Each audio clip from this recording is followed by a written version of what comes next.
শুধু পড়ছে আস্তাগফিরুল্লাহ আস্তাগফিরুল্লাহ। ইমাম আহমদ ইবনে হাম্বল তো অবাক, ঘটনা কি, এই যুবকের হলোটা কি, শুধু আস্তাগফিরুল্লাহ। তিনি হাদিসের কিতাবটা বন্ধ করে যুবককে জিজ্ঞেস করলেন, বাবা আসার পর থেকেই দেখছি তুমি শুধুই পড়ছো আস্তাগফিরুল্লাহ আস্তাগফিরুল্লাহ আস্তাগফিরুল্লাহ, ঘটনাটা কি, কেন এত তুমি ইস্তেগফার পড়ো? যুবক বলল, এটা আমার একটা চিরাচরিত আমল, সব সময় আমি এই আমলটা করি, আমি সব সময় ইস্তেগফারের সাথে আঠার মতো লেগে থাকি, আর সব সময় ইস্তেগফার পড়ার কারণে আল্লাহ তাআলা আমাকে মুস্তাজাবুদ দাওয়া বানিয়ে দিয়েছে। মানে আমি দোয়া করলে দোয়া কবুল হয়ে যায়। এই জীবনে আমি যত দোয়া হাত তুলে করেছি, মুহূর্তের মধ্যে আমার দোয়াগুলো কবুল করে নিয়েছে কে?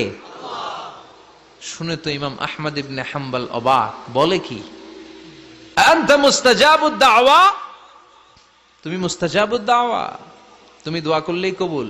নাম আনা মুস্তাজাব।